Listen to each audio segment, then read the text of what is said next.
Recording is on. Welcome everyone to stream number 3 of the numerical computation in Python course. My name is Gustavo. I'm a mathematician. I love mathematics and I work with software at a startup here in the United States. And today we are continuing basically this very selfish process of me studying and you watching me study, which is premium internet content. And while I study, I try to explain a little bit of what I am studying, and I am preparing these course notes as well, so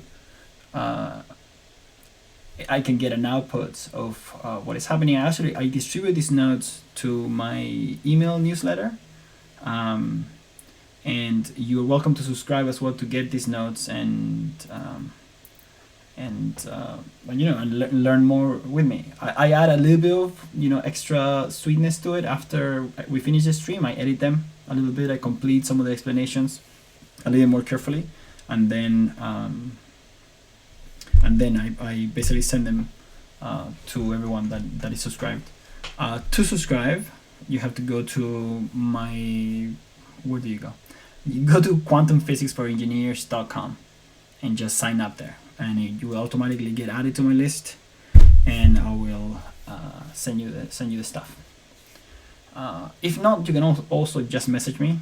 So directly, my email is, well, I don't know if this is risky. Okay, anyways, aramis.entreri@gmail.com is the same as the stream name, aramis.entreri. So yeah, feel free also to send me questions and anything that you're interested in learning, because I'm also probably going to be interested in learning as well. So let's see. Today, let's do a couple of smarter things that we have not done before. So one should be to write down the topic list, like an agenda in a sense, that we want to explore, and then we can go through them progressively. And I'm also going to put a timer because I want to do something also a little bit different. So let's set a timer on my phone just so I don't get lost. In the mathematics, I'll get lost. Talion, I love emoji number 1. Is that, I don't know if this is a question or a hi, but I'll take it as a hi for now. My education on Twitch, on Twitch etiquette and Twitch symbolism. Let's call it Twitch abstract symbolism. It's not deep yet, but I want to. I want to learn. All right. So let's set it up for 15 minutes, and then in 15 minutes we'll get basically a little surprise or a little break in what we're doing. All right, so as always, what we're doing in this course is that we're going through this baby right here, finite difference methods for ordinary and partial differential equations. This writer needs an agent that gives them better title suggestions. But although the title is very bad, I have to say that the colors are very good, for a math book. They're normally yellow and terrible. But title-wise, it's kind of terrible. And the subtitle is Steady State and Time-Dependent Problems. Although not catchy, at least it's very descriptive. So, anyways, we're going to this book here, and it's what's in PDF here on the left, on the stream. And we have covered a few things already. We have, on the right here is where I'm writing my course notes. This is my very faithful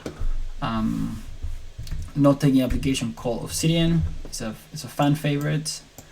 And on the last stream, we learned about basically initial value problems.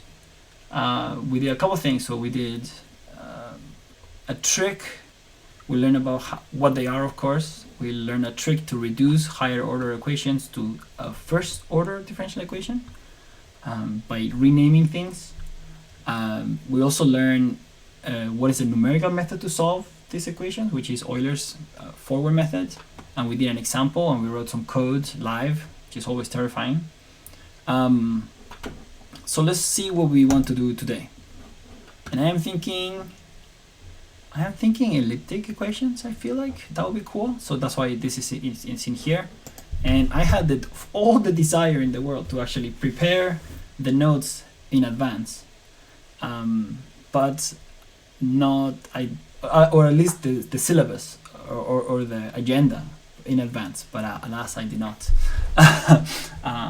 Surprisingly, I have a job that takes a long time, and so it did not happen. And I also went surfing, so let's not blame it on the job. All right, so let's see. What can we do? So let's see if this is a decent topics. List of topics. So topics. I think, yeah, elliptic equations are gonna be interesting. And if you don't know what elliptic equations are, shame on you. No, not shame. But elliptic equations are cool. They are like ellipses in a sense. You know. But not really. Actually, that was a big source of confusion for me when I was a baby. You know, an undergraduate baby, and I'm like, why the hell are these elliptical? And nobody ever took a moment to explain to me why some equations are elliptical, why some are parabolic, why some are hyperbolic, and what the fuck does that all mean? But anyways, ooh, I said the F word. Suddenly this stream is not for children.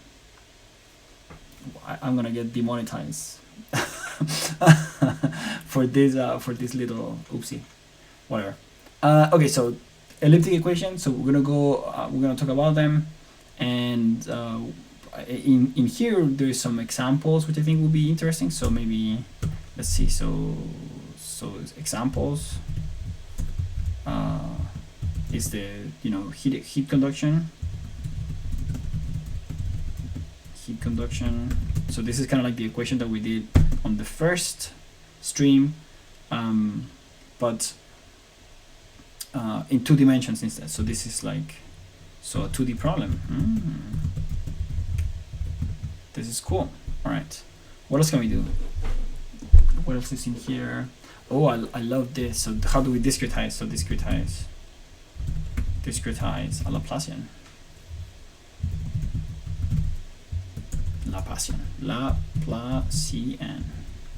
Oh my god, I don't know how to write.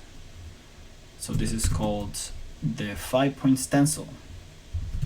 So the 5-point stencil, and I think this is cool. This is probably where some good software could generalize this like idea of like grabbing a stencil, since we have to do it in the entire region that we're looking at, and so hopefully maybe we can think of an interesting architecture to do this.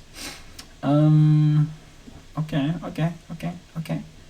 And this is something that perhaps is interesting. So a lot of the book discusses accuracy and stability, right? What does that mean? Accuracy is obviously how good the solution that we are getting, the approximate solution that we're getting, is in comparison with the real solution. And very amazingly, actually, there are ways to estimate the error, the accuracy of that, without actually knowing the solution.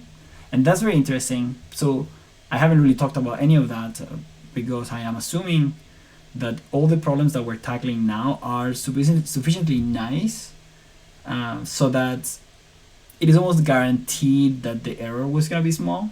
But this is not always true, you know. I think sometimes the error could be bad, and when the error is bad, or when the equation is bad, the error actually can kind of go out of control. So I'm actually very tempted to try to find examples where basically shit goes south, where things don't work well, instead of actually studying the error bounds and stuff like that. I think error bounds are interesting, like what's in here in this section. Maybe I'll increase the size of this because it's too small. Yeah, that's a little bit better. Yeah, instead of thinking of error bounds, I think it would be interesting to take something and see it not work out, try to approximate it in some way and have it failed. Basically not be a very good representation of the real solution. I think that would be cool. I don't know if there is something in this book that has it, so we will have to take a look. Okay, what else we could learn? So let's see. Let me shrink this a little bit. The 9-point Laplacian.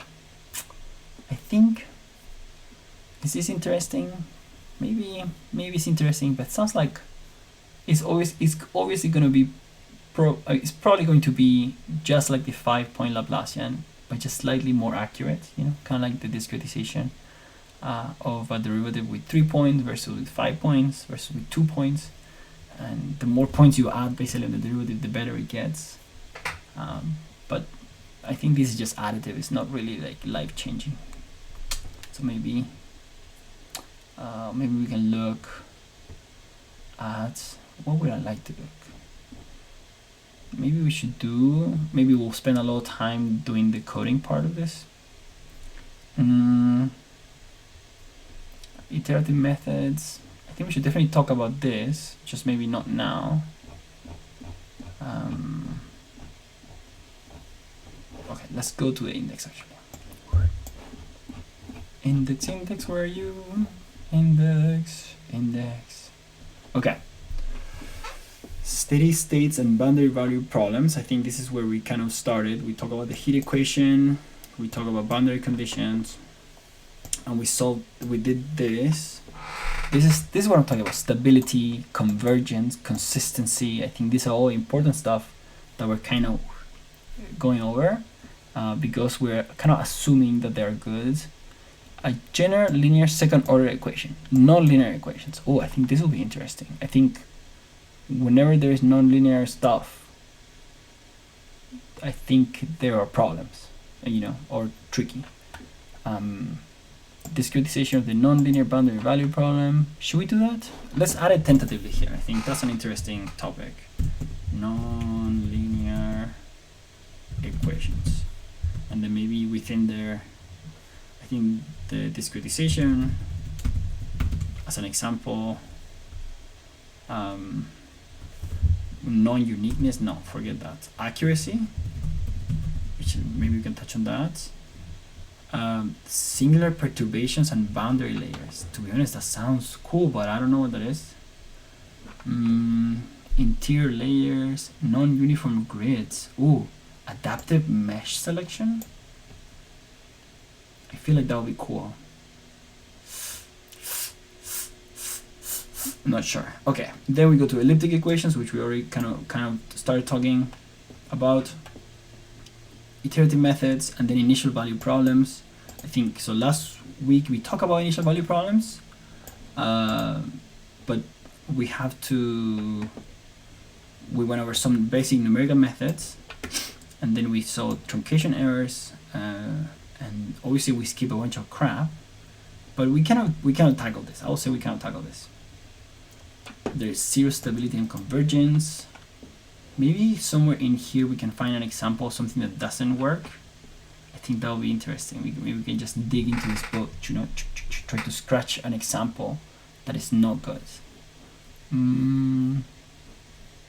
Absolute stability. What else we got? Stiff ordinary differential equations. Stiff. What does that even mean? Numerical difficulties. Ooh, maybe this is what I'm talking about. Characterizations of stiffness. A stability and A alpha stability. BDF methods. Okay. Oh, diffusion equations and parabolic problems. I think this is where we move.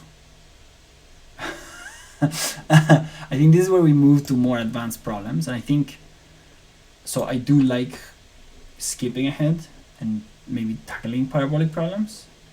I think this is where I would say is the natural big jump. So because we took already big jumps, we went like, let's discretize a derivative, boom, and then we jump, let's solve a differential equation with that. Now with boundary problems, let's solve one with initial value problem, and then now if we were to skip ahead all the way to parabolic problems or diffusion equations, we will basically let's use discrete derivatives to solve initial value boundary problems, you know, like we're mixing everything together. I think that would be interesting. Okay, I think I like that. Listen, Thanos, it's not up to me. If it's up to the viewers, you know. I'm a servant of the people, the one viewer that we have right here. Oh my gosh, I outed you again. Talion.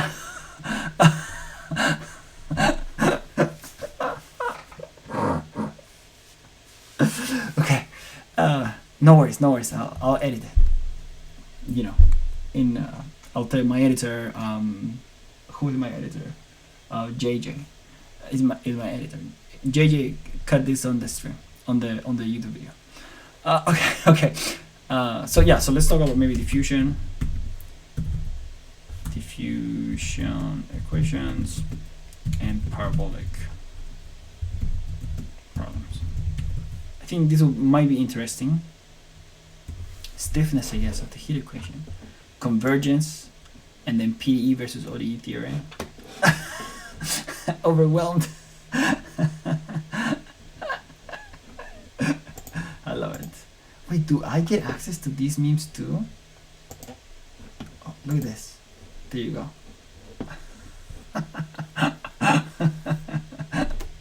Yeah, it's up to you. It's up to you, Italian. Is there any... Okay, so, of the things that we have talked about, this may be interesting. Which one of these topics is more interesting to you? I think in terms of difficulty, I'll give you some help. In terms of difficulty, I think the nonlinear equations is the simplest, and then elliptic equations is the step up, and then of course diffusion equations and parabolic problems is this it's the next step, I would say. That's the order of difficulty. That does not mean that that's where we have to go. We can always go hard, because I don't care. I'll go, if it is hard, I'll go slow, and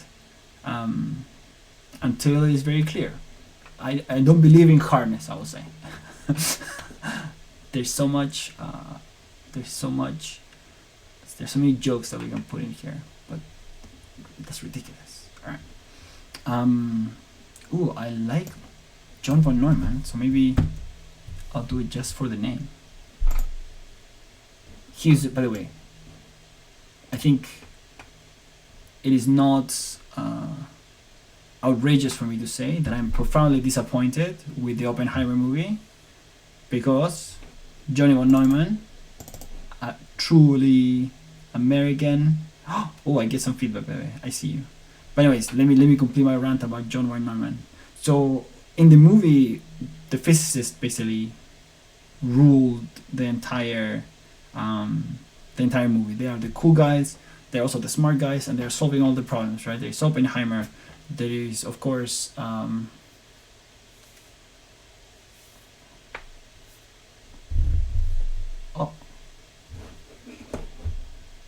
wait, sorry.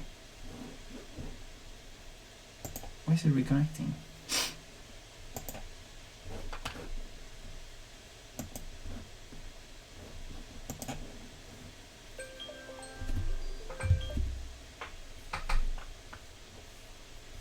Oh, am I back?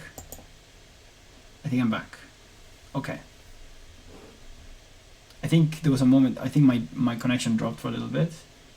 So, but I think I'm back. It's 2 AT&T. Alright. Anyways, so in the movie, the physicists ruled the entire thing. And they are cool and hip and good looking. And anyways, they're the star of the show. And I think for everybody that watches the movie without knowledge of the real history, they will think, oh, well, physicists are amazing. Which is true, physicists are amazing. But there's a bunch of mathematicians that work on this program that are not considered at all. And in particular, one of the greatest mathematicians of the 20th century, John von Neumann, who was a fucking genius. And not only a genius, but also like an eccentric and kind of like a party guy. John von Neumann, he was amazing, and he is not even mentioned in the movie, which is a huge mistake. I understand why. Probably because it would have eclipsed with his amazing brightness, the brightness of any other physicist that is mentioned in the movie. Right? Like, it will make Einstein feel very small, you know.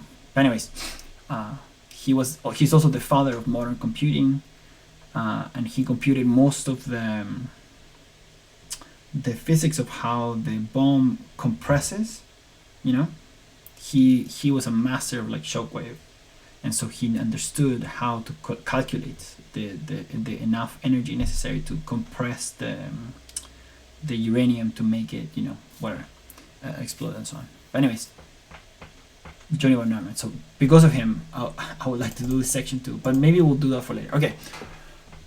Since my alarm went off, it's 15 minutes, and so what I wanted to do was to look at basically this.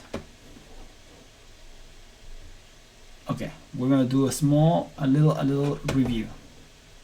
I'm gonna add this guy. We're gonna do a little trade. Instead of going here, we're gonna go to, what is that? Is it this? Google Chrome. Okay, yeah. All right, let's see. We're gonna look at this is very briefly. We're gonna do a math meme review. I swear to you, this is not for for superficial likes or like basic entertainment, but because I remembered that, or at least I noticed that I've been making a huge mistake on the stream, which is to take it very seriously, you know, just talk about the physics or the mathematics. And even when I was teaching in grad school, I remember cracking jokes, and that being one of the greatest parts of teaching, and also making everybody kind of learn much more. And because I am old and uncreative now, I just want to look at what are the new math memes and acquaint myself with the internet culture in mathematics. And so of course I went to Reddit, which is the cesspool of the internet. And so I just wanted to look at 5 memes on this page and critique them. Basically see how funny they are. Let's take a look. All right. And please chat also if you're interested. If you have a favorite, please vote, and I'll rank them. Okay, let's go. So too real. Let's see. Most majors: engineering, business, history, medicine, nursing, political science, computer science. Ill-informed 17-year-olds succumbing to external pressure and self-doubt. Wait, is this supposed to be funny?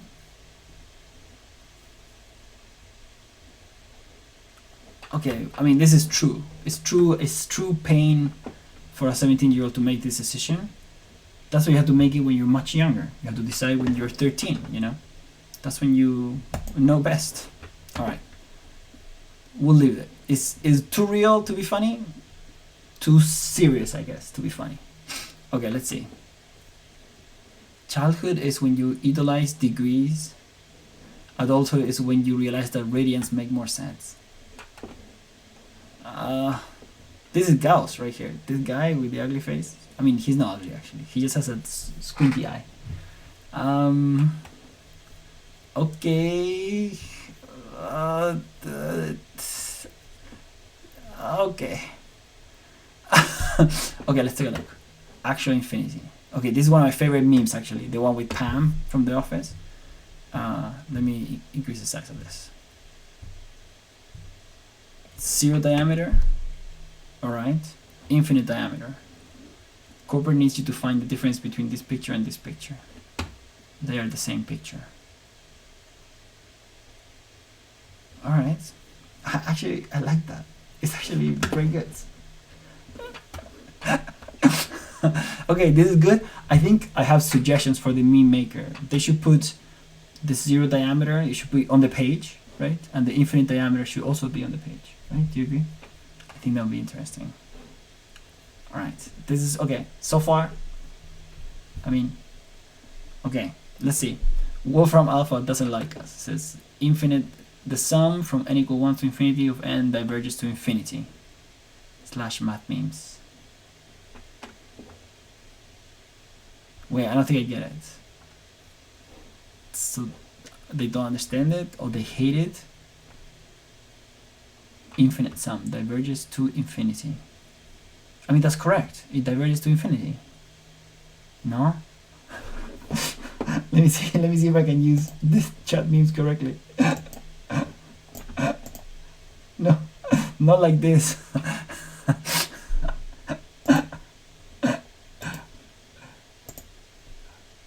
Alright. I'm not sure. This okay. I'm gonna leave it in here. Guys, I found a new largest number. Aleph infinity. Okay.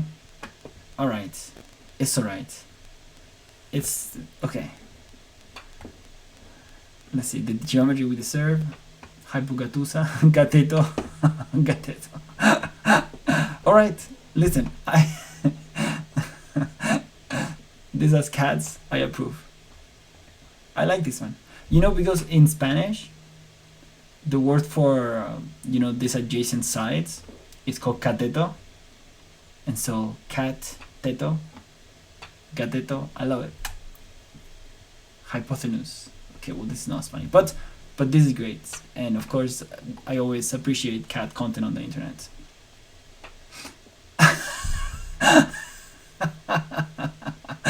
Okay, matrices be like, and then Winnie the Pooh is looking at the identity matrix, right? And then 1101 is tilted. I don't know if you, and this is perfection. And then 0110 is the rotated, 90 degrees. And this is perfection. I think this is the last of the memes that we'll review today, and the winner by a long shot. Of course, 1101, when you apply it to a vector, it basically tilts this vector. That's so. The joke is that it's great. I think this will win. It literally made me laugh out loud, which is rare. All right. Okay. God bless memes. All right. Let's go back. Let's go back to our book, and now we can get started. I think we got a fair opinion on what we're going to do next. We are going to take a look at elliptic equations. By the way, vote which one is your favorite, or if you also did not get it, please give me support for my emotional stability so that I don't go crazy. All right, let's go for elliptic equations. Actually, I think that's the natural jump that goes 2 dimensions. So good for you. Thank you, Talion, for the suggestion. So let's go 59.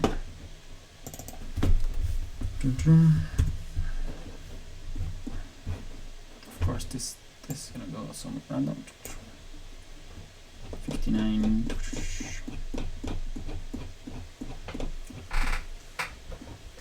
I think this makes sense in terms of the notes that I'm writing. I think it makes sense to go for elliptic equation. So, okay, so in more than one space dimension, this is interesting. The steady state equation discussed in chapter 2 generalized naturally to elliptic partial differential equations, as discussed in section E12. In 2 space dimensions, a constant coefficient elliptic equation has the form, some coefficient A1 uxx, like the second derivative, A2 uxy, A3 uyy, A4 ux, I see, okay, A5 uy, and A6 u equals f. So notice that we are involving every kind of derivative of that you can have, of degree up to 2 of u, right? So you have a function of 2 variables. So let's take a look. I'm gonna write it down. So let's go for elliptic equations, and we start with a function u of 2 variables, right? So we write a u of xy, so a function of 2 variables, u of x and y, and an elliptic equation is basically a differential equation where all the derivatives up to second order are involved. And actually there are more details than this, so I'm going to write an example like we have here. So a1 uxx, so the 2 derivatives, right?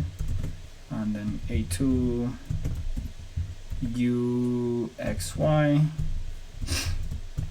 plus a3 uxyy, sorry, plus a4 ux plus a5 u sub y, and then plus a6 u, and this is equal to some function f, right? So this is our elliptic equation, and actually we have to add some stuff, so this is important. The coefficients a1, a2, and 3 satisfy that a squared minus 4a1, a3 is less than 0. So why? Can you guys imagine why? What does this look like? I don't know if you guys remember.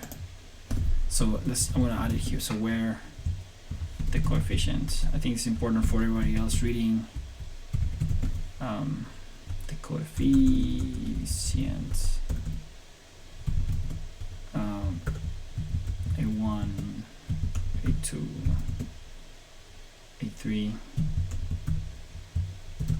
satisfy, and this condition is kind of tricky, but it looks like the roots. I don't know if you remember the formula for the roots of a polynomial of degree 2, right? There's a b squared minus 4ac is the square root inside the square root, so the roots are given by that.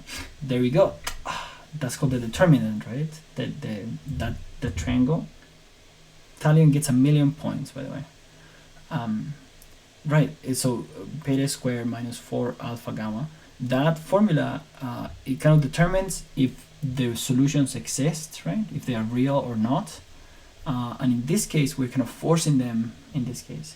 We are asking these coefficients to satisfy that this is less than 0. But why? Why? Why are we asking this?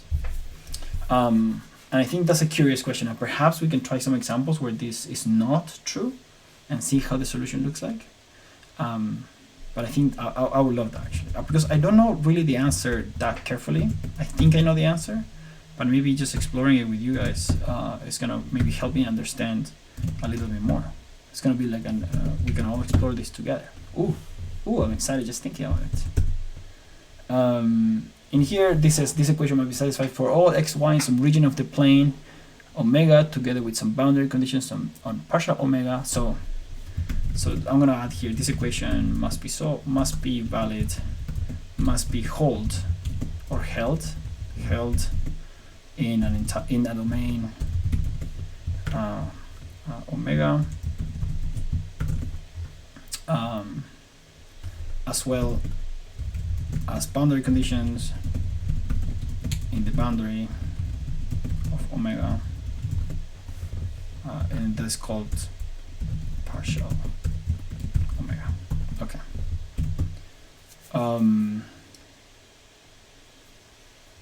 Oh, this is cool. Okay, so note. It actually, the question that we're talking about is here. So if the coefficients vary, if the ellipticity condition 3.2, this one right here, is satisfied, then this gives a well-posed problem. If the coefficients vary with x and y, what does it mean? A well-posed problem.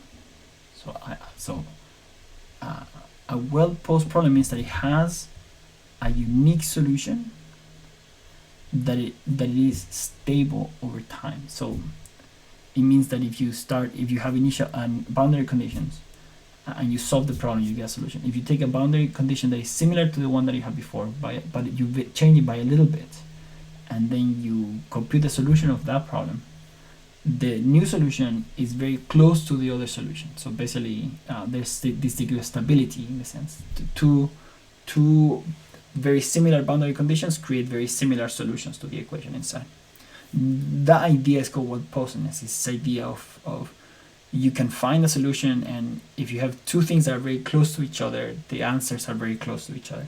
And I know that sounds very trivial, but in this case, for example, we're giving an example where things are not trivial. For some reason, we choose coefficients so that this ellipticity condition, this one 3.2 here, is not satisfied.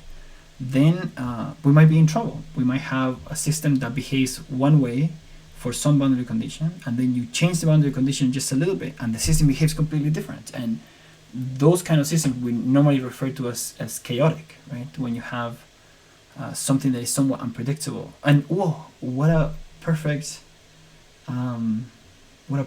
moment to make this stream, because speaking of chaos, there is a new show on Netflix called The Three Body Problem, I think, which is based on a series of books, and it's a very beautiful, it's a very cool sci-fi show, and I just started watching it with my wife recently.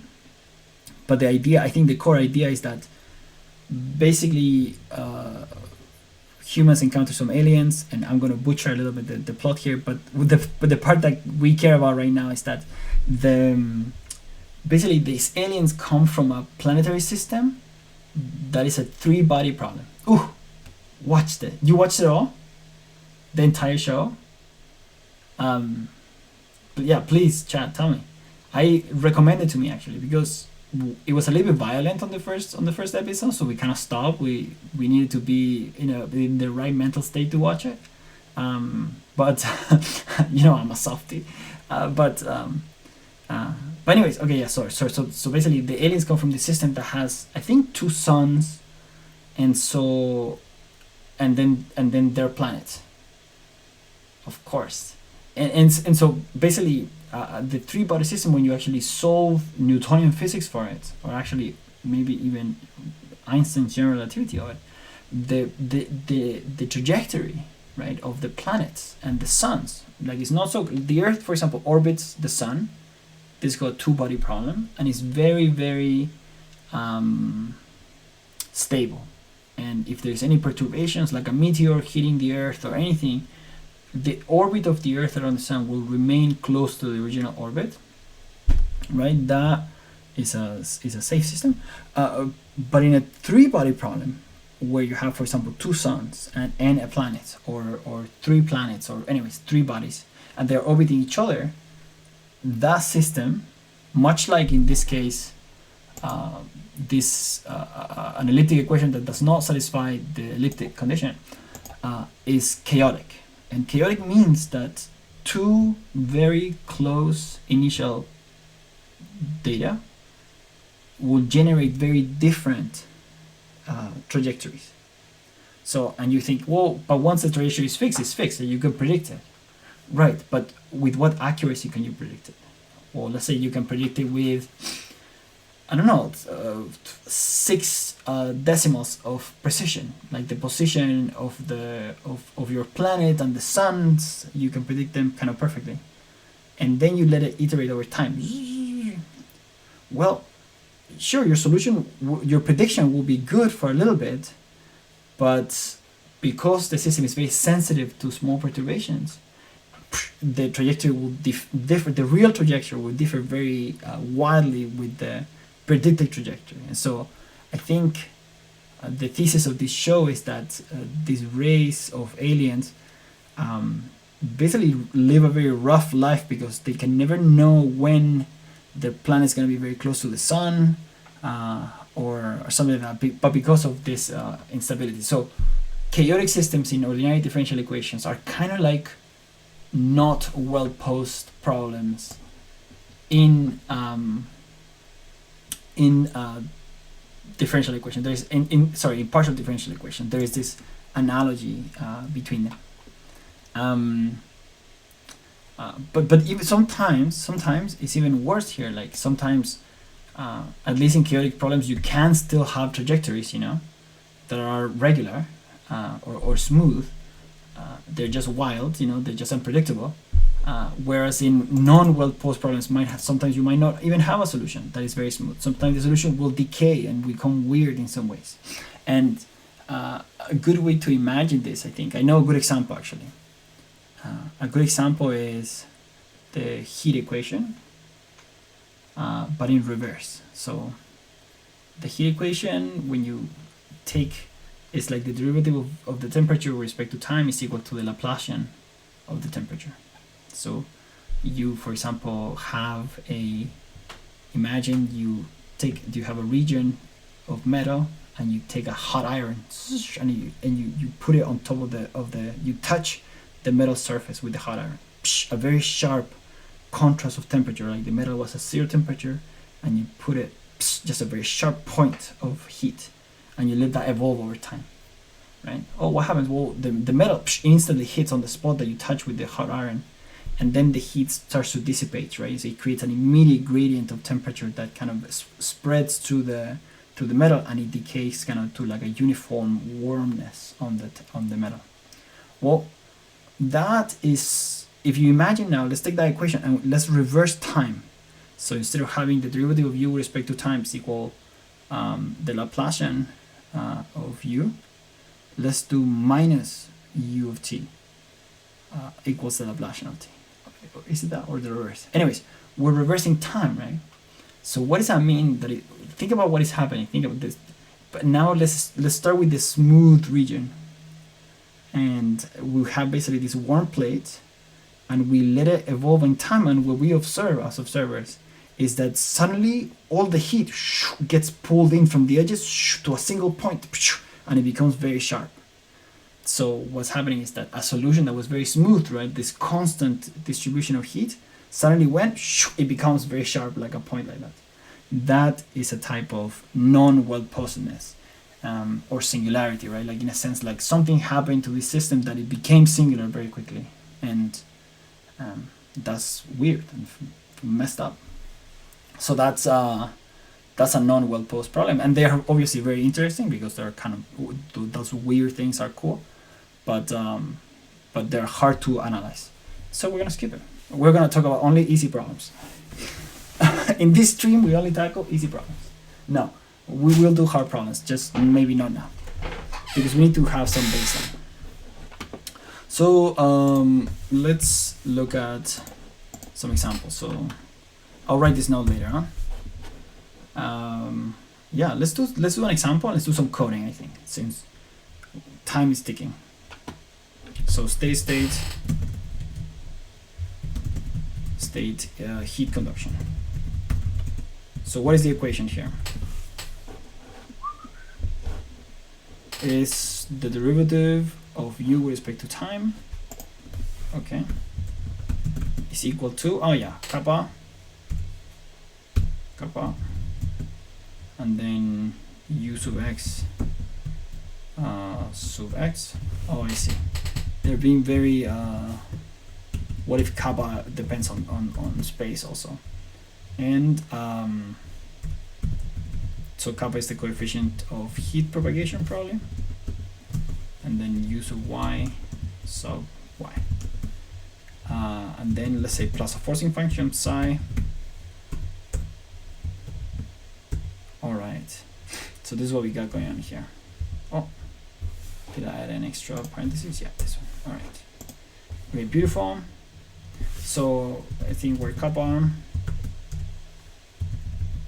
or x and y is some positive function, it's called diffusion or heat conduction coefficient. Oh my god, I don't know how to write. Diffusion, conduction coefficient. Okay.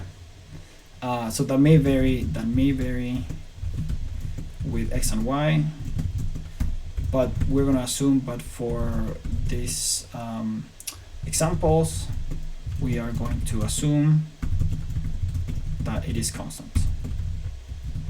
All right, so kappa of x and y is equal to just a constant called kappa. And that way we can simplify the equation a little bit.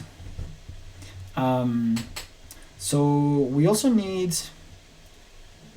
notice that this is the time dependent problem. So we also need an initial data, right? So the solution, so the function, right? The solution function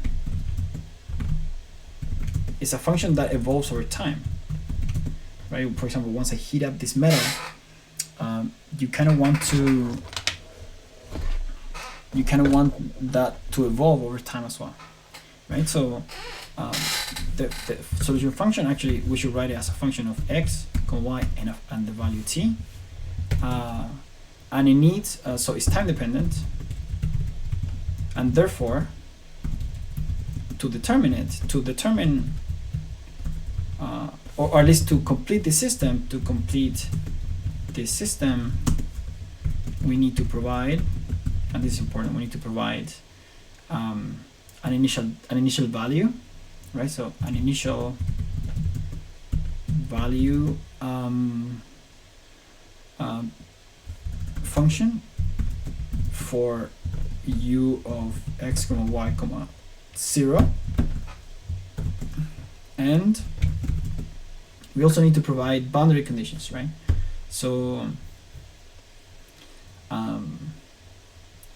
and we also need to provide boundary conditions over time. So something like u of x, y, t equal to some function. Do they give a name here? So I want to use the same names if I do.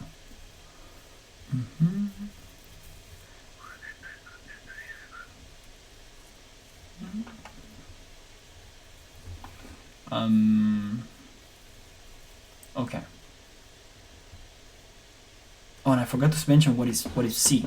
So I'll add this in a little bit, but I want to set a condition here on the boundary condition.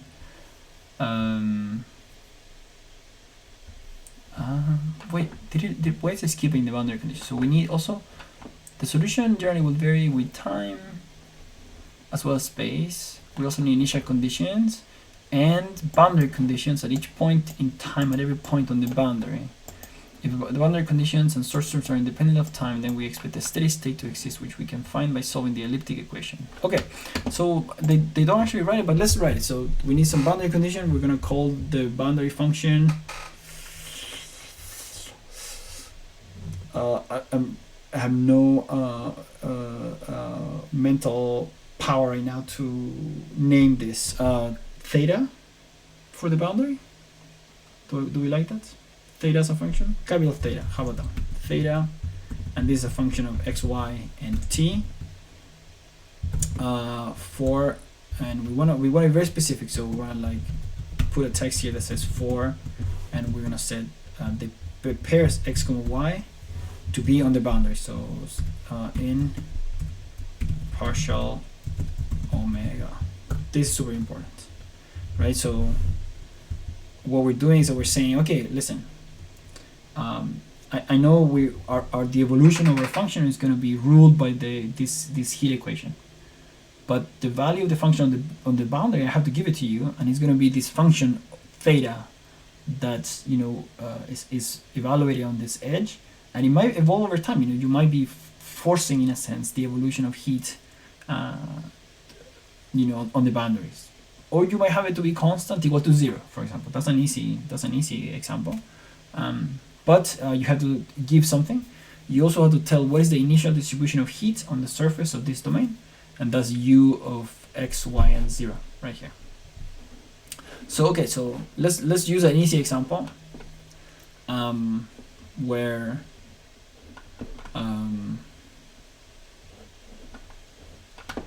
so it says if the boundary conditions and source term are independent of time, then we expect a steady state to exist, which we can find by solving the elliptic equation equals to this. But do we want to do that? Is that what's happening here? Okay, let's solve the Laplacian for a steady state. Because we are studying the steady state. Haha, we did say steady state. Okay, so a steady state, just to remember, yeah. So a steady state solution is one such that after a long time, okay, so you somewhat force the system and you let time go ahead. Eventually the system settles into a distribution that is no longer time dependent, meaning that it is, for example, in the case of where you heat something up with a hot iron and you let it go, then the distribution of heat will kind of take a shape, and it will not change anymore, which means that the time derivative of it will be 0. And so our equation that has like the time derivative of u equals something becomes 0 on the left hand side, and then equals to, you know, uxx plus kappa uyy, and then plus psi. And so as they say here, by choosing f to be minus psi, you pass it to the other side, click, and you get a function, an equation that looks like uxx plus uyy equals f. And this is called the Poisson problem. So is one such that the time evolution, the evolution of the function of the solution, a steady state solution is one such that it is no longer time dependent. Such that it is not longer time dependent. So which means dependent, which means u prime equals 0, or u, the time derivative respect is 0. And so renaming f equal to minus psi, we obtain this is called Poisson equation. The equation, and let's call it Poisson. The fish equation.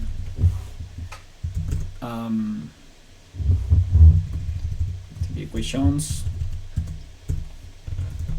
and that's uxx plus uyy okay equals f. All right, so that's our equation, and we still have a boundary condition that we need to enforce.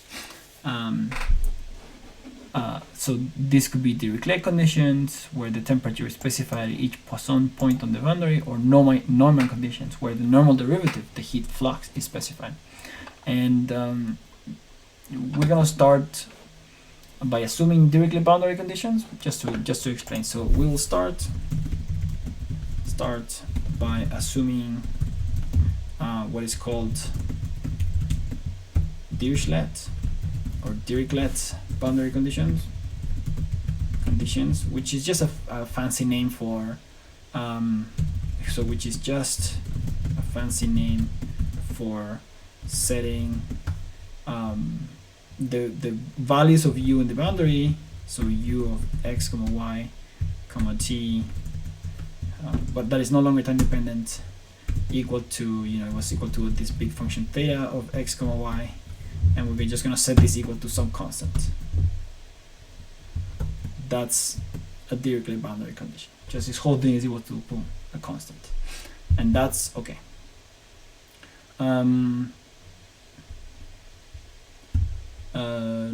Let's see. So look what it's saying here. So in one space dimension, the corresponding Laplace equation is u double prime equals 0. It's pretty trivial. The solution is a linear function connecting the two boundary values. In 2 dimensions, even this simple equation is non-trivial to solve, since boundary values can now be specified at every point along the curve defining the boundary. Okay, sorry, I made a mistake. So Dirichlet boundary condition is actually not C, is actually a function. Okay, so it can be a function. It's just not a function of time. So you can't set it up over the boundary. So you can set it, and that's okay. It could be a function, so it could be variable, and so that means that, for example, okay, yeah, that's interesting. So it means that you can set the temperature profile over the boundary, and that will force the temperature profile in the inside, and I think that's interesting.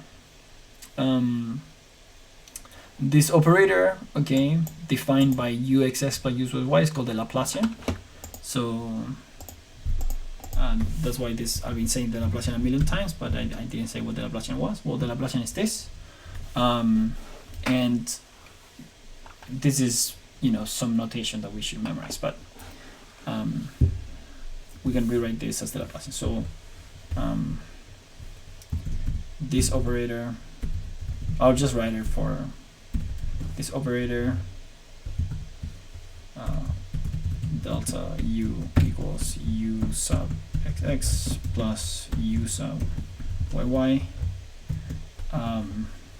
is called the Laplacian, and it's a cool, and Laplacian is a cool name, so I think we learned something good.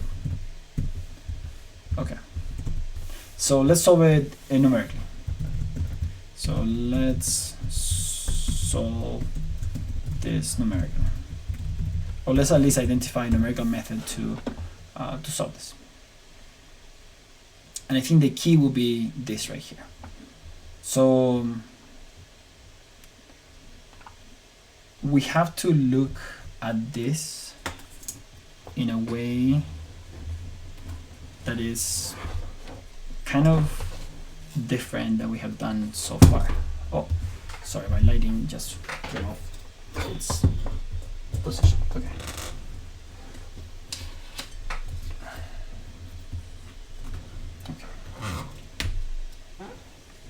Nabla. Oh yeah, that's another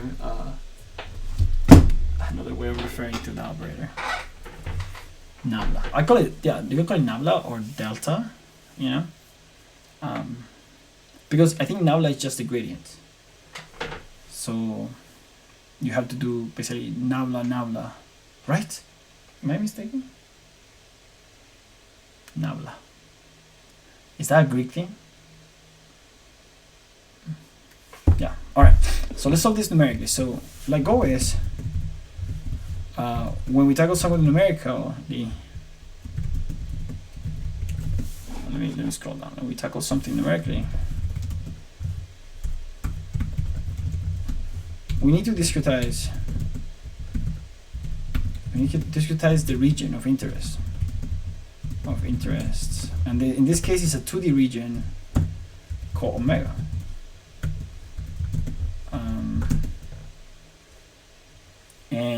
So we do that in two dimensions.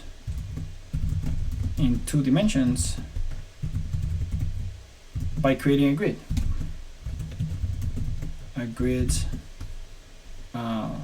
Of squared points.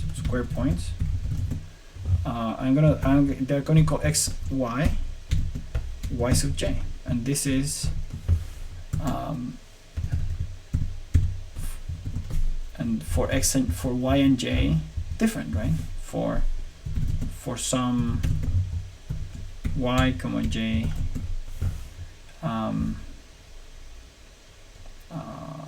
pairs of integers.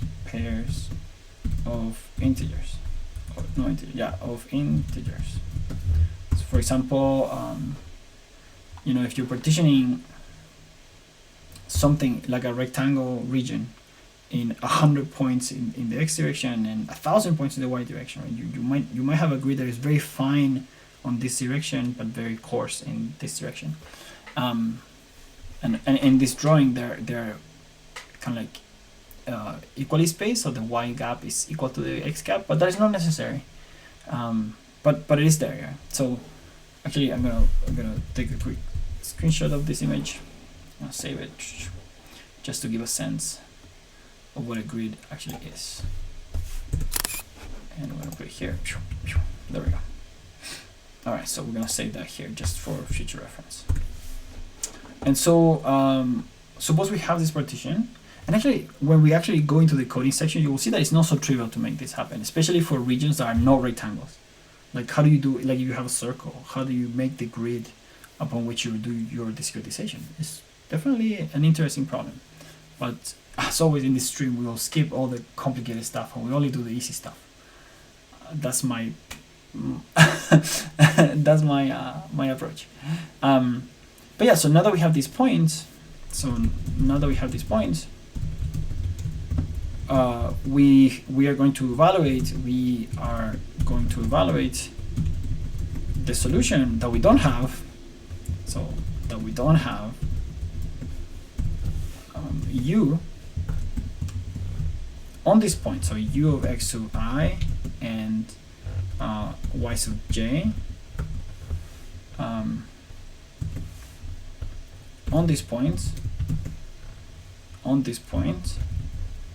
and we are going to call it to call the outcome of the function capital U sub ij. You know, I'm gonna call it U sub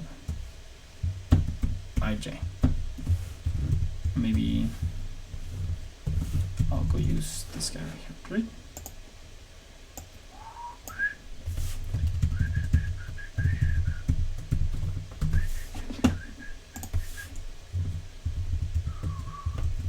We use the classic like this. Perfect. Now here comes the trick. We're gonna do the same with the forcing function f. So we're also gonna do this. We are also going to do this with the forcing function f of x sub I comma y sub j. I'm gonna call that f sub ij. Okay, so we're just naming stuff. So what do we do now? We look, now that we have this discretization, we are going to look at the Poisson equation, the simplified, basically, second order differential equation, this one. uxx plus uyy equals f. And we're going to remember, so we are going to remember the discretization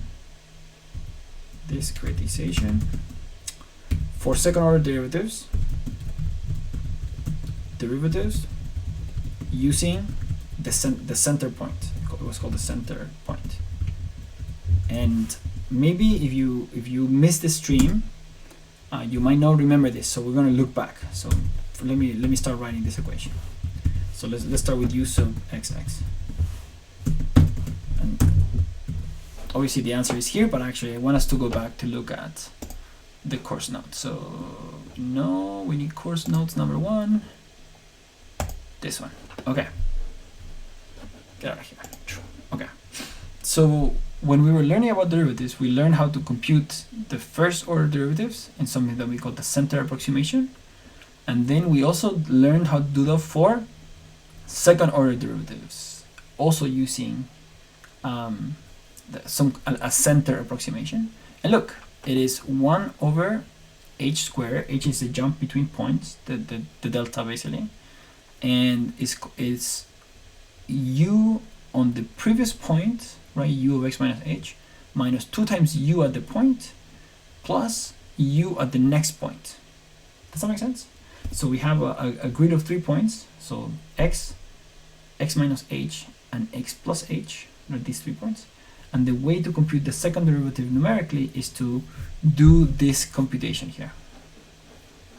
And you can take out the notes, you can take a look at the notes of this book to kind of understand why is this a good approximation and where is it coming from. But yeah, so we're gonna save this in our memory, click, click, and we're gonna go back to here and we say, okay, in here we also have a second derivative. It's just with respect to x.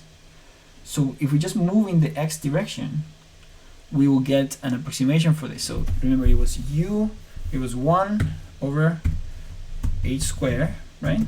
That was our external part, and then we take u in the previous point, so u of x of I minus h. Yeah, I'm just gonna go super hardcore, minus 2. Sorry, and remember now this is a function of 2 variables. Yeah, and then minus 2u of x sub I comma y sub j, and then plus, and I forgot what was the thing, plus, okay, just u of x plus h, so plus u of x of I plus h comma y sub j, and I think that's the derivative, right? So that's the second derivative with respect to x. And let's analyze a little bit what's happening here. So what is u of x of I minus h? It's the point right previously, right, on the grid. So we can rewrite this guy. So we're gonna copy this, and then we're gonna rewrite the term x sub I minus h, we're going to just write it to x of the previous point, I minus 1. And then the next point, u of x of I plus h, we're going to write that as u of x of I plus 1. And so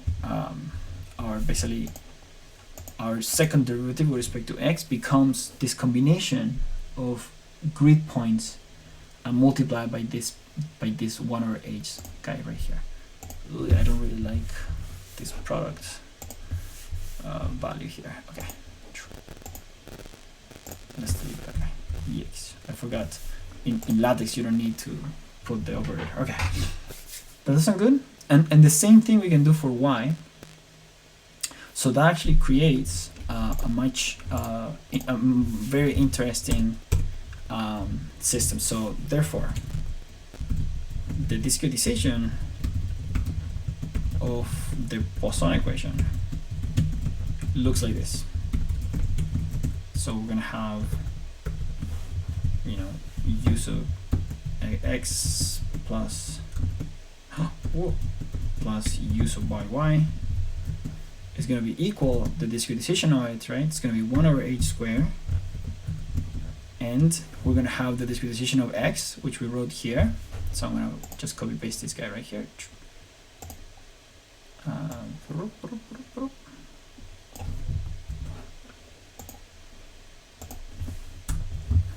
And then plus, kind of the same, but for y, right? So I'm going to assume that you guys are really fast. And you got that when we do this for y, and maybe I shouldn't assume anything. So why don't we do this for y, but we're gonna skip the first part. So for y, for the y derivative, we have the following. So we have a similar thing, but vertically, but in the vertical direction.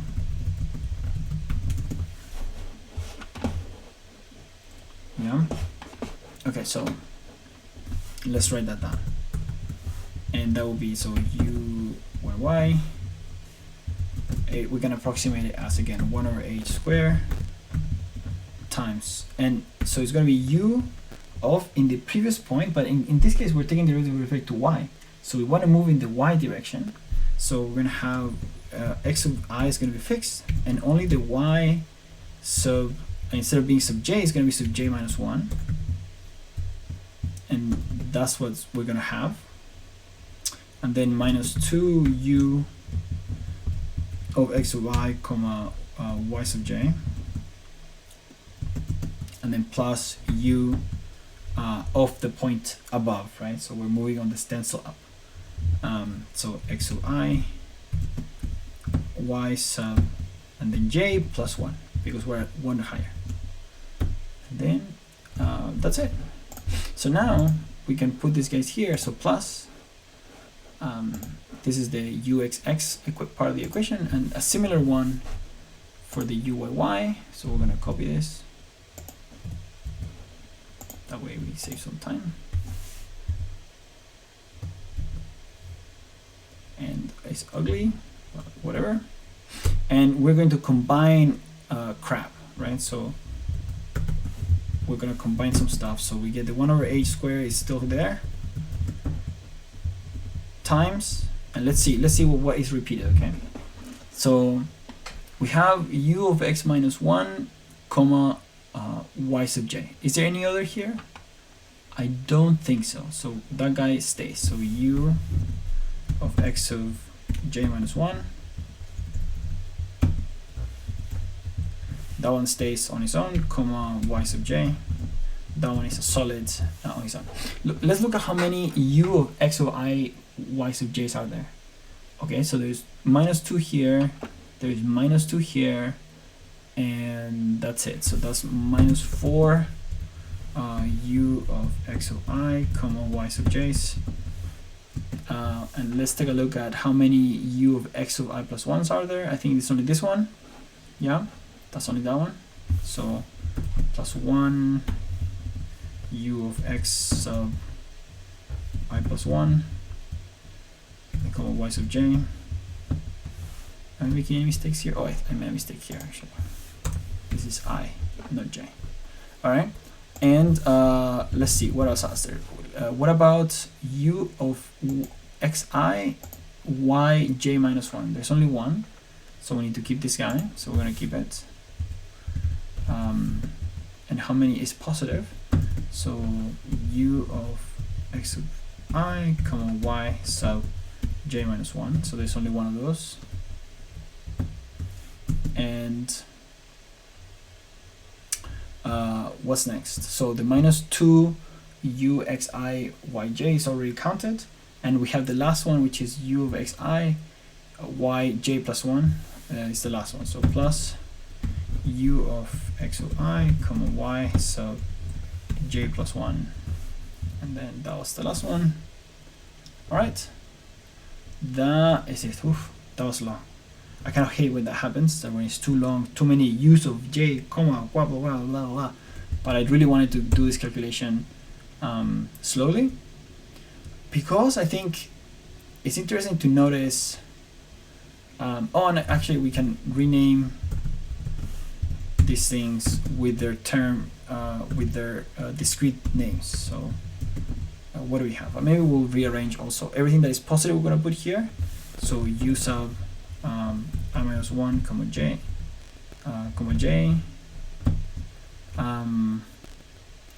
plus u sub I plus 1 comma j plus u sub I comma j minus 1 plus u sub I comma j plus 1 and then minus 4 uj. Yeah, I think that's good. And then we're going to close parentheses here and we're done. So this is what we have here, but we know that this is supposed to be equal to the equation, right? The differential equation that we're trying to solve is the Laplacian, so uxx plus uyy equals f, and so the equation that we have is really so the equation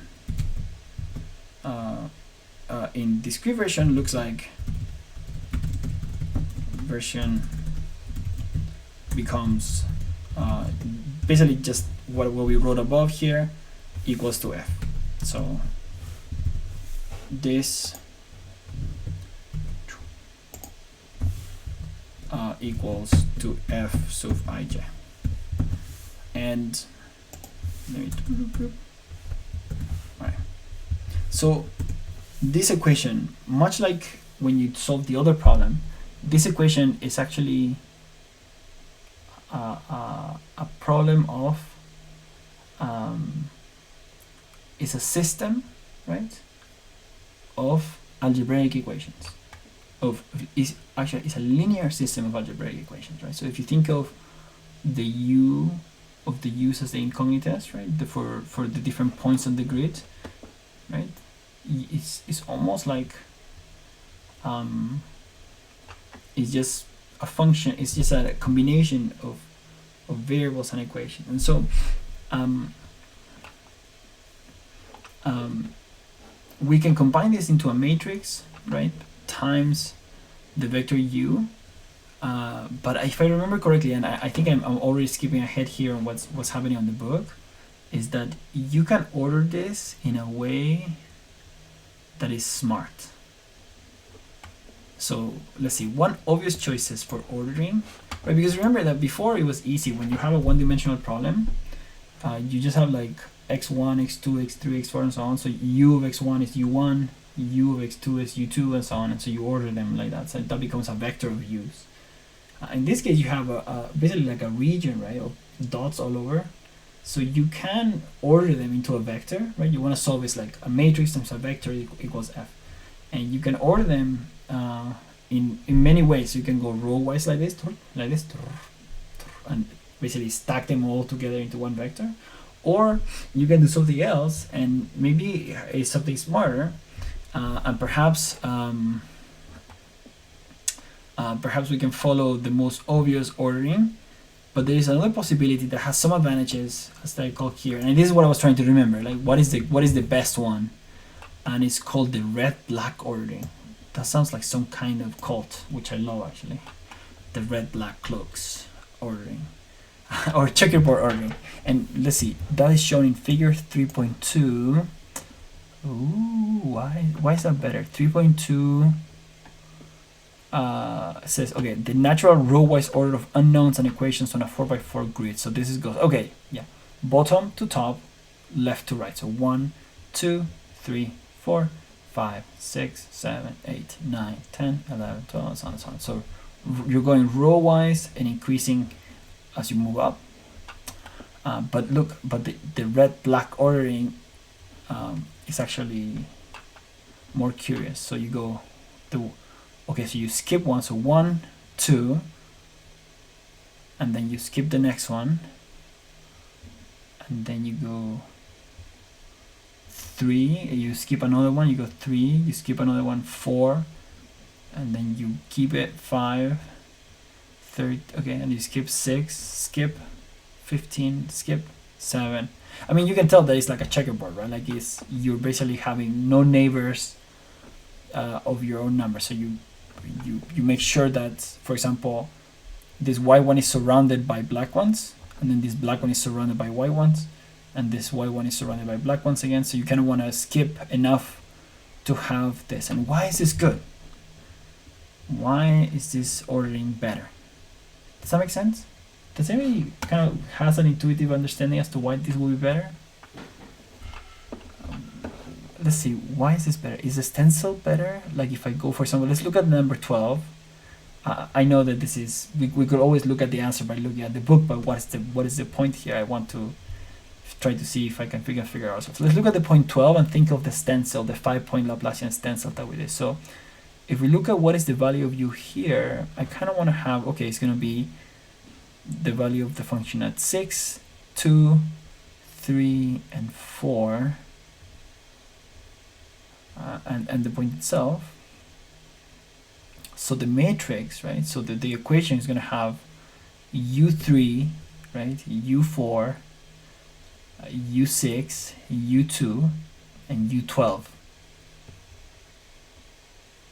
Right? You see what's happening here? You're going to have, if you look at my notes here, you're going to be looking at u3 plus u4 plus u2 plus u6 minus 4u12, and that matrix therefore, right, is going to be on the row is going to have non-zero values on the row, right? It's on the row 3 4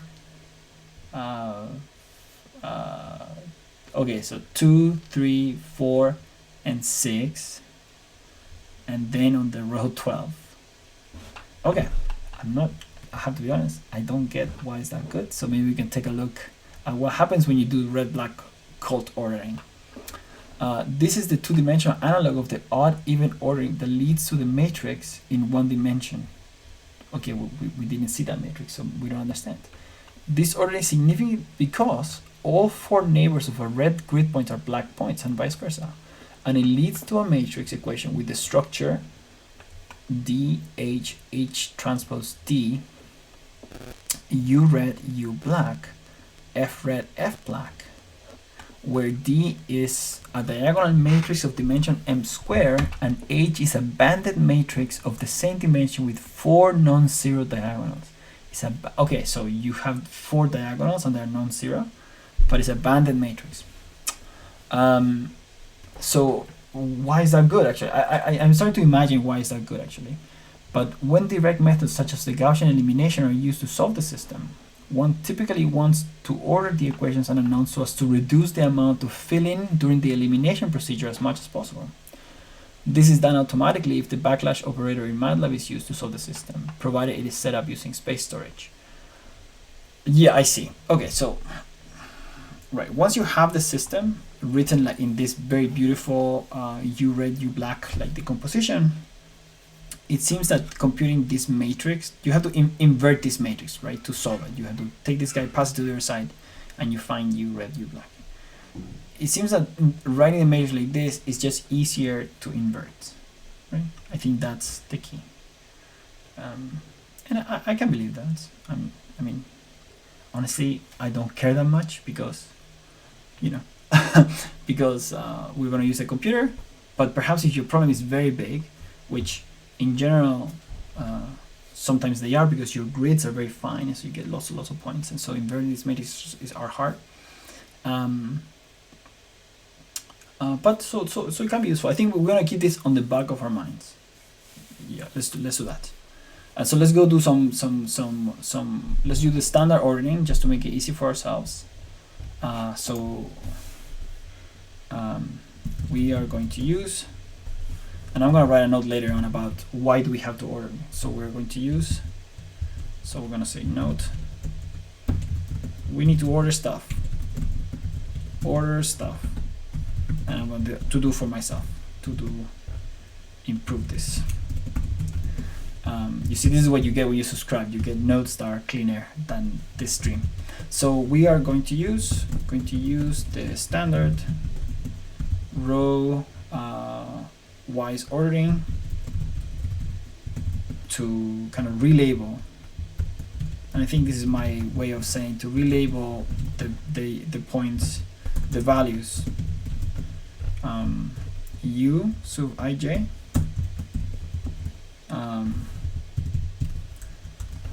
U sub ij into U sub k, you know, where k now k ranges from 0 to, and you have to go through all the points, right? So you have to go through from 0 all the way to the multiplication of how many i's and how many j's you have, which I realized I didn't I actually didn't choose, so but I'm gonna fix that later. So I'm gonna say from 0 to let's say that we have n in j times m in j, right? So remember, this is where you have n x sub I partitions, right? X sub I points and m y sub j points. Okay, we'll fix this in post since we're very short on time. So let's do some coding. Should we do some coding? Or I guess we still have to maybe write more our notes together. But you can see what's happening, right? So we notice here that our matrix looks like, actually let's write some equations. So let's write some of these equations to get a sense of how the matrix look. All right, let's see. So 1 over equation, so 1 over h squared times in a row ordering, right? Like, so we start at the very first row, at the row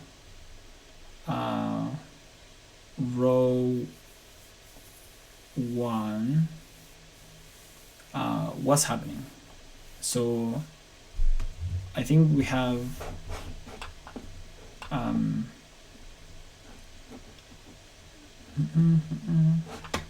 what is u? Maybe this doesn't exist at 0, or it's given by a value perhaps. Oh, okay. Actually, it's good that we're doing this, because although it's a little bit cumbersome that we're not really talking about this problem, we have to address what happens at the edges of this grid. So let's say that we're looking at the point ij. So I equals 0, j equals 0. And I'm a software engineer, so these are the first points of the, or should I use ones for mathematics sake? Okay, let's use ones just because in math the matrix elements are not labeled from 0, but when we code we're gonna have to revert this because things are savageries. Okay, so for 1 we should be writing something like this is inside the grid, right? But it is at the very edge of the grid. So this, our derivative, our edge derivatives don't really count here. So we have to use the value, the Dirichlet value of the boundary condition here. So we have u of, let's say, -1 or 0. Let's call it 0, 0, 1, and we will explain what that means, plus u sub, so u plus 1, so so that's 2, 1, plus u ij minus 1, so I is 1, j minus 1 will be 0, so that's a boundary term, and then plus u sub I, which is 1, and j plus 1, which is 2, and then minus 4 u sub 1, 1, right? And this is equal to f sub 1, 1. All right, so this is our first equation. So what I want to point out here is that everything that has a 0 is kind of like outside the domain. So, but I'm leaving it to show you that it's not so trivial here. So, but that we have answers for this, and the answers to it are precisely the boundary conditions, right? So we didn't establish for this example what are the boundary conditions, but we must actually. So I'm going to put a note here. In this case, the terms with indices 0 are actually boundary points, and for that, and for those, we allegedly, right, we have, and maybe I'll bold that, we have the values from the definition of the problem, So in a sense, u01 and u10 are given by the definition of the problem. So what we do is that we pass them to the other side. We include them on the f. So so in this case, since they are known, we pass them to the right side.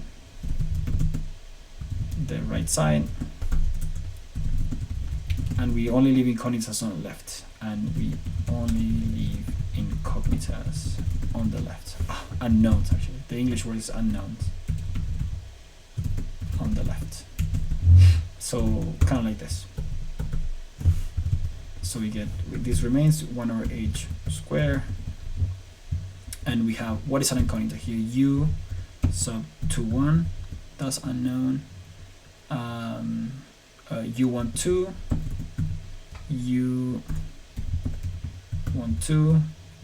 and 4 U11, and this is equal to f 1, 1, and then guess what? Minus 1 over h squared times the boundary values that we have, 0, 1, plus, and then u sub 10, and there we go.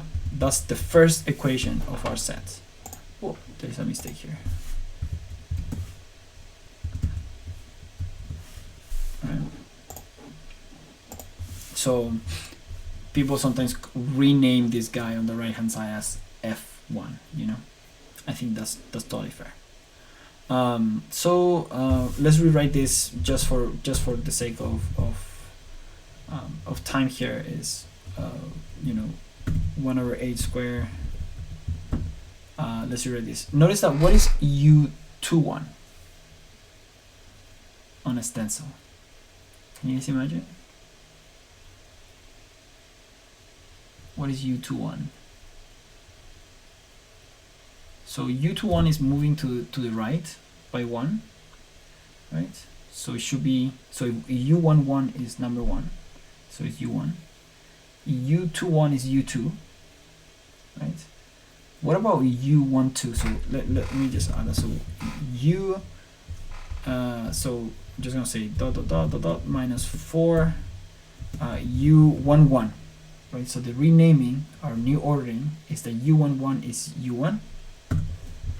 So we're gonna call that like this, and that means therefore that u21 is u2, and u12, what do you guys think that u12 is? What is that value? So it's not on the same row, right? It's on the row above, and because on the row above, and we're indexing by row, right? It's actually, you have to add m, right? Because you have m elements on the row, sorry, n elements on the row, and then add the one that you're in. So it's actually u sub n plus 1. Yeah, does that make sense? I know that was a fucked up like leap, but hopefully it makes sense in your minds. So this is what we have. This is the equation that we end up having. So f sub 1, where f sub 1 we define it. So right, so you can look at this matrix, and this matrix is going to have basically a minus 4 on the diagonal, a 1 to the right of the diagonal on the first row, right, the u2, which is what we see here.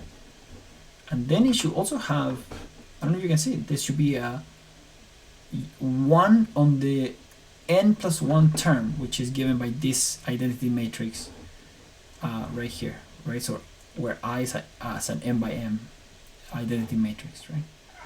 This comes from this right here is why there is an identity matrix up here. So let's write another equation, just not on the boundary. Let's skip the first row, and let's choose the point that is all the way inside. Oh no, actually that's boring, because that goes back to being something like this. So I guess the interesting terms are on the boundary.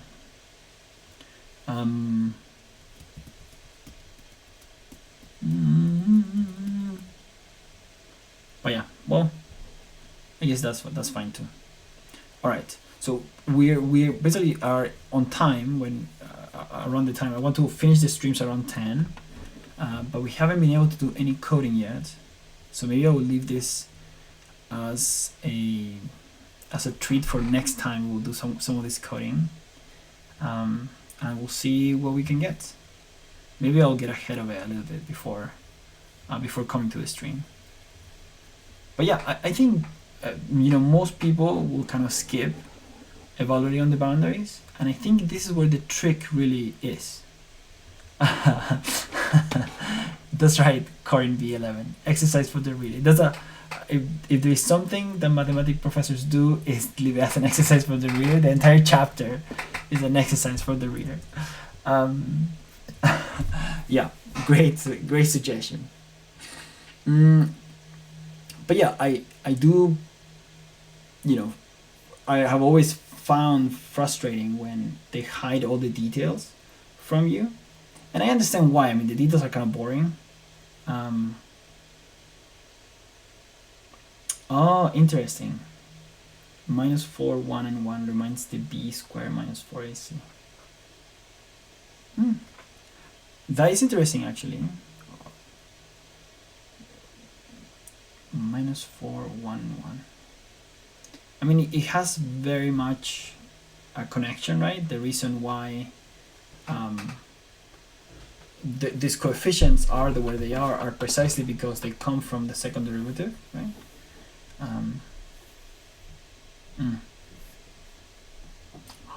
Wait, was it? I'm kind of like in shock like this. I don't know if this is the right emoji for it, but something is brightening in my mind. Very cool.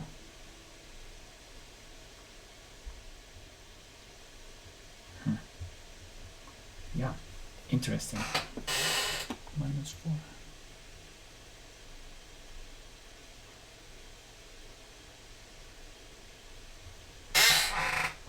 Let me think about this. I'll write something on the notes if I think of something through the week. that's cool. But yeah, I think I don't want to hide the complexity, so I actually do want to code the edges. And to do that, I think one of the key things is that we haven't really been drawing the domain. And by doing that, we're hiding the complexity. And we should actually draw the domain, like be very clear about where our points are, what the labelings of our points is, and then actually go carefully, almost like row by row, and understanding which row are boundaries and which rows are no boundaries, and what the relationship is between in the stencil to identify the equations, and then solve the actual matrix problem. Let's leave that for the next stream. I did not expect that the elliptic equations will take the entire thing, but to be honest, I had a good time, so I don't care. I hope you guys had a good time too. Please give me feedback, send me stuff, tell your nerdy friends about it. I think there's a lot of power in computation, so learning this, although it might not seem very useful for like a normal software engineer, I think it might open a lot of doors actually, because understanding these methods is really how everything complex gets done. Like all kinds of RF simulations are done like this, all kinds of fluid simulations are done like this, and yeah, just knowing this is the first step, and there's no reason for it to be a very advanced topic in an undergraduate major. It doesn't have to be. I think now that everybody knows how to code, I think it could be done easily. So yeah, tell anyone, and if you want to get the notes as I work through them, yeah, subscribe to my newsletter, which you can get by going to quantumphysicsforengineers.com. So yeah, and also message me. I'll post this recording on YouTube probably tomorrow, and you can rewatch it there if you want to see something else, or you want to show a little clip to your friends. That's it. Thank you very much. I had a lot of fun. I hope you guys learned something. Bye bye.